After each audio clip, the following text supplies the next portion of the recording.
So South Africa take it 18-12. They win the Freedom Cup. They've beaten New Zealand 2-0 at home.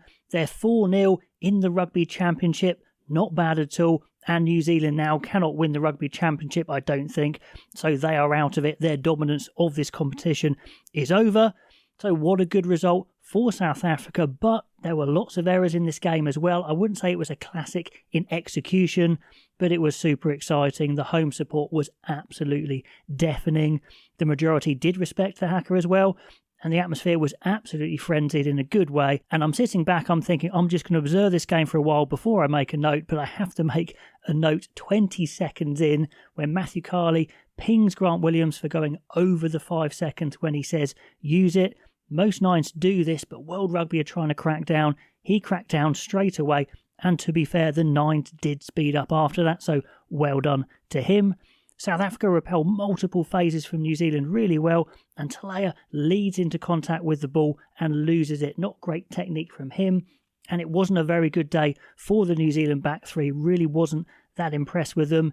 In the build-up to this game, I said it's an area where I thought they looked weak, and I think that was kind of the case today. Now, the first scrum of the game saw South Africa fold up the New Zealand front row. It was Unche on Lomax that did the damage, but to be fair, after that, New Zealand did fairly well in the scrum. Just towards the end, it fell away a little bit. So I think New Zealand will be fairly happy with their set piece in these two matches, actually. So not actually complete dominance from South Africa. Now, after 4 minutes, I observed something that carried on through the whole match, and that's South Africa trying to run the ball out of their own half. Not deep out of their 22, but around halfway, they're trying to run the ball over halfway instead of trying to pin the corners or kick the high balls, and they just carried on and on. It paid off in the end, but it also was quite hairy at times. Let me know if you had heart in the mouth times when South Africa were maybe overplaying on halfway. Then an interesting change in their launch play as well from South Africa. Instead of the complex handling from last week, they were trying to go a little bit more direct with Visa, with Delandi, crashing it up the middle. But on 7 minutes, a sloppy pass from Grant Williams, who I thought actually played pretty well in the end, blows the first good position, and both sides were blowing good positions. And also early signs that the aerial battle was going to go to South Africa. Talaya and Rees struggling early on. Also an early sign that New Zealand were going to struggle with the high ball in this game. The kick chase isn't that great from Talaya and Rees. And throughout the whole game, I don't think they were particularly effective, certainly in that area. Last week, when Clark and Jordan were on the wings, it was a lot better. Obviously, Jordan was at fullback this time, so he's not fielding those wide cross-field bombs.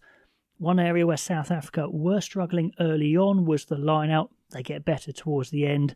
And on 10 minutes, New Zealand launched their best attack of the match so far. Really sharp passing out the back from McKenzie, but some 10 metres out. But a brilliant jackal from Visa and Khaleesi, combined jackal there, wins the day. New Zealand slow to resource that breakdown, and Khaleesi and Visa were both there first before Blackadder. So both sides, the minute they're slow to a ruck, it was getting jackaled. That was good for both sides. So I wondered if South Africa were going to boss the breakdown like they did last week, but I'd say it was fairly even this time. So neither side being able to capitalise from good positions. South Africa on 12 minutes have great line-out ball, but they're killed by a horror crossfield kick from Willie Leroux, and he had a couple of really bad mistakes. That is Leroux all over, can do great things, can also do some terrible things. It's what he was like when he played in England, actually, in the club game. Earlier in the championship, he butchered a 2-on-1. This time, that horror crossfield kick when it just wasn't on. He gifts the ball to Jordan with a good counter-attack, and then we have the first good break of the match with a Ardie Surveyor inside pass to Cody Taylor, who had an excellent game. His carrying was outstanding, very explosive. He burst past a folding Malherbe, who just isn't that quick, can't make the tackle. Get a penalty 2 metres out and a yellow for the position that they're in. That's Visa going off. Wasn't the worst penalty, but because he's slowing down a try-scoring opportunity, he's off for 10 minutes and New Zealand take the points. And South Africa are probably pretty happy with that because New Zealand were in a great position. So there were a few penalty decisions that maybe New Zealand will look back on and go, maybe we should have done something different. This time taking the points. But anyway, you're in South Africa, take the points, okay. But yeah, Leroux and Malherbe at fault for those points. Then more kick chase problems for New Zealand. Sevu Reece proving a bit of a liability here on the kick chase. He's nowhere near it, but still decides to jump late into Willie le Roux's, just an easy yellow to give for the referee. It's a big weakness for New Zealand. That yellow card they could have done without. South Africa have another good position, and they really didn't manage to execute any good positions in this first half. It's a nice trick play from the line out. They go long, it goes back round the front, but Ratmer drops Pollard really quickly. I was impressed with Ratmer. His physicality is excellent. Maybe he needs to improve some decisions occasionally, but tackling looks really strong. He drops Pollard so quick that Scott Barrett can get the turnover. Scott Barrett, a bit of a mixed match, got some good jackals in this one. South Africa, again, they're going to be annoyed, not executing good positions. But of course, when team coordination isn't working, you can go back on individual brilliance if you have it, and they have it in Cheslin Colby. An excellent counter-attack, but you've got to say, off the kick chase, the New Zealand defensive line was really, really poor. They fanned out to the outside, but didn't defend the inside first. I mean, the schoolboy rule of thumb is always defend from the inside out. New Zealand didn't do that.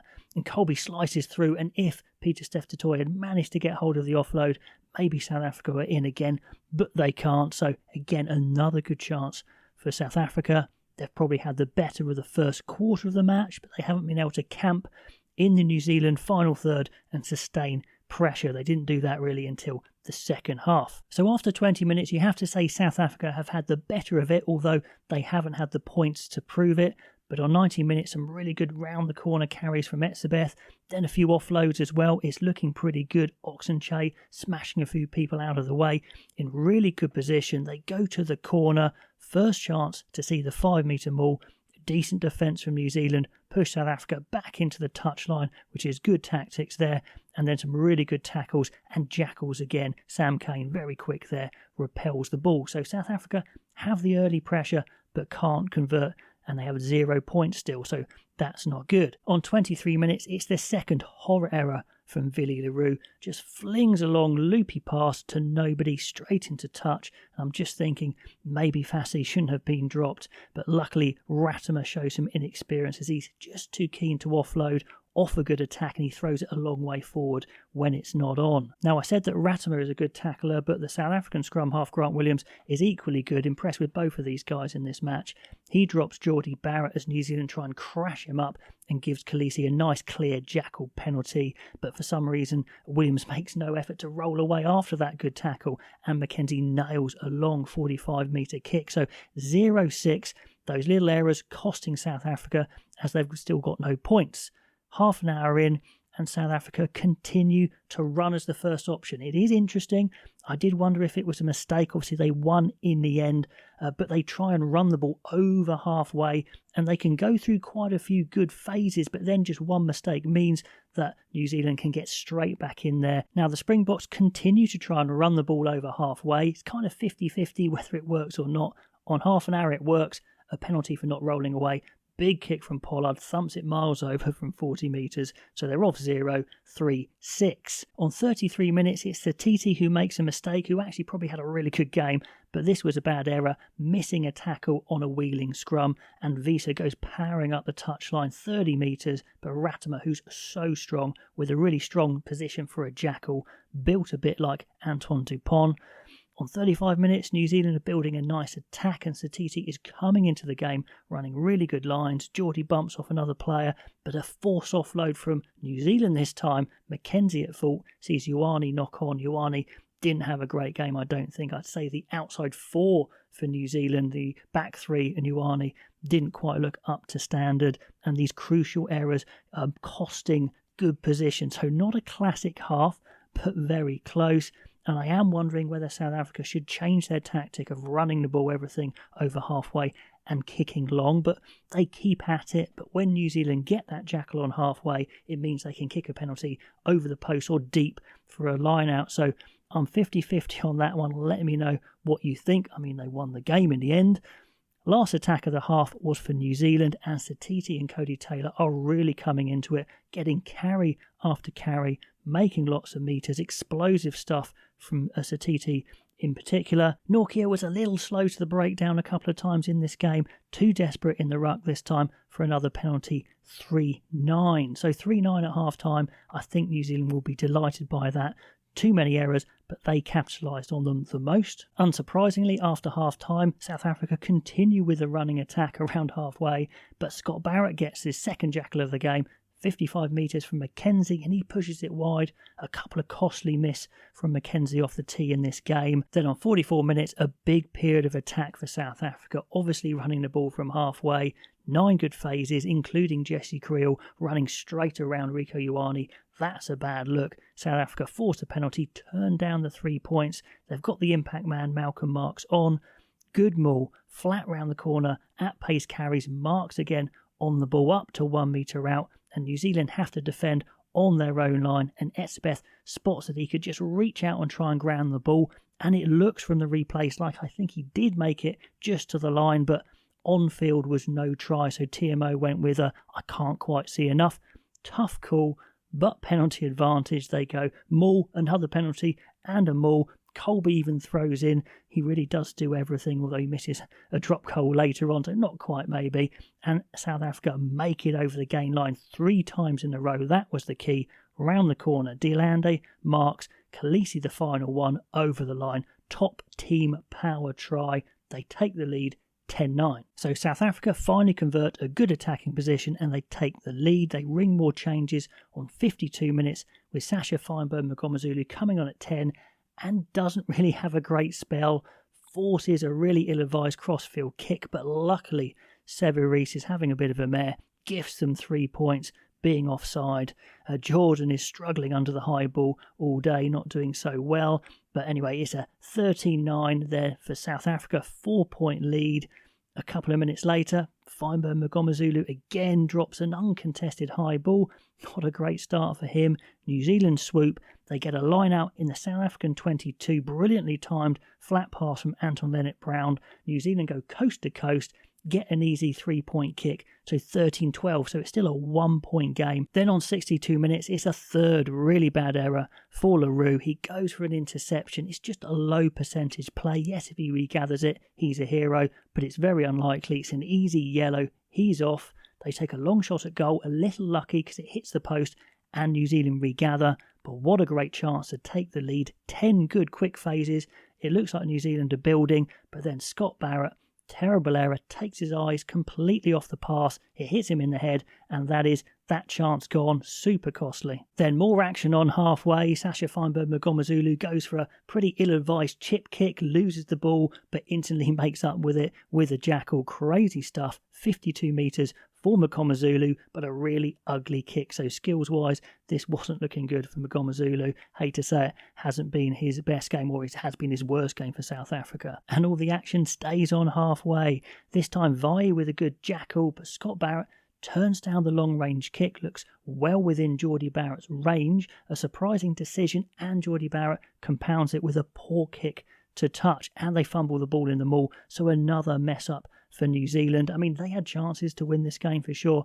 They're going to be gutted with their execution. Delande, a couple of loose pull-behind passes. His passing isn't great. The rest of his game is pretty good, to be honest, so let me know what you think there. But we've got a fresh South Africa front row on, and it's a timely scrum penalty against a tiring Lomax. That was really useful. Beauden Barrett's on to try and inject the pace, which he does, and some good New Zealand phases. But Steenekamp is pinged at the ruck, bang in front, but oh no, he pulls it wide. Really bad miss there from Mackenzie. It was a fair way out, 30-odd metres, 35 metres, but it was bang in front. He should be getting that.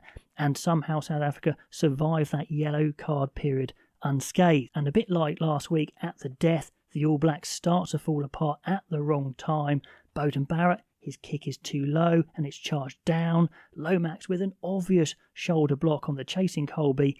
Easy yellow again, and the penalty is where the kick lands. South Africa decide to go for the crucial win. They turn down the 3 points and they go to a 5 metre out maul, and Marx breaks off blind and scores. But goodness me, what is Severis doing? I don't know if he would have stopped him anyway, but he's not paying any attention at all. He's talking to someone inside and Marx just goes clean round him. Another terrible error from New Zealand. Severis had a bit of a shocker, I would say. So that's 18-12. That's how the score stays.